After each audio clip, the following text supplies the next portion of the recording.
What's going on, everybody? Today I'm going to show you how I made this bass, which you've probably already heard from my current RAW production dubstep series.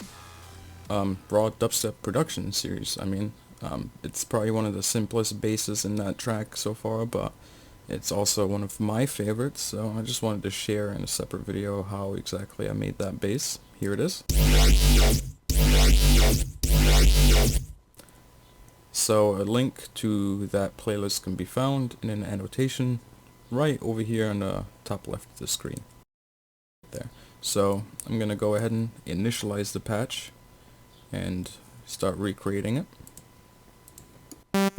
So first of all, I'm going to choose my evolution wavetable over here on the digital and drop it down by 2 octaves. And I'm gonna put the bend minus on it, and I'm gonna bring it up around over here.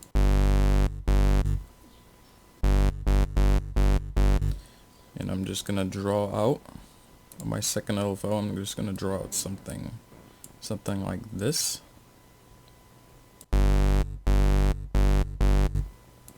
And I'm gonna put that on my first wavetable over here and have it cycle through the wavetable. This will be my main modulation source, even though it's on LFO 2.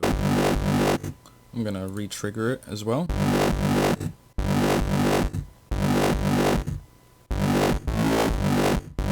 That's pretty much it for that LFO. The first LFO is gonna go half as fast, it's gonna have half the speed, and it's just gonna cycle through the reverb filter that we're gonna be adding over here.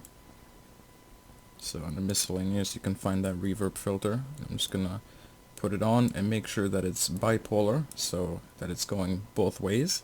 I'm gonna bring it up to around over here. I'm also gonna make sure it's re-triggered. I'm gonna put that on the mix.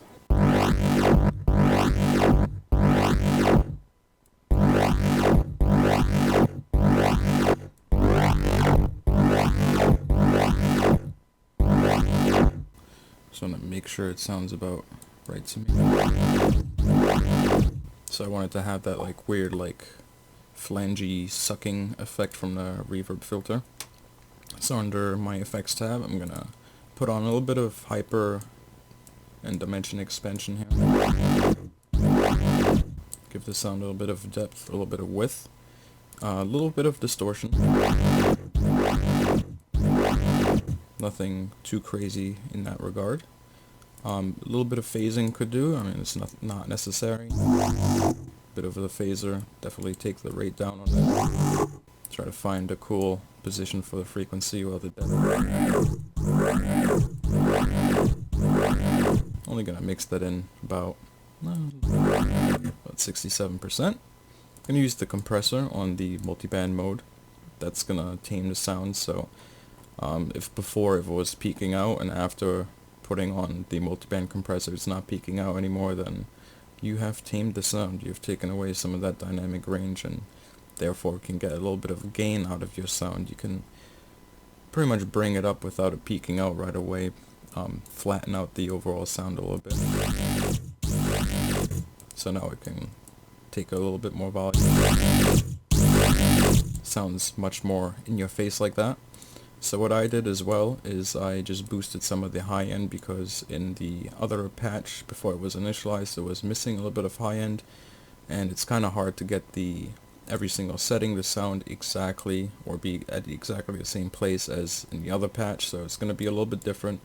And just to compensate for that, I'm going to put both of these patches in the description or for download, so the original before I initialized it and this one as well.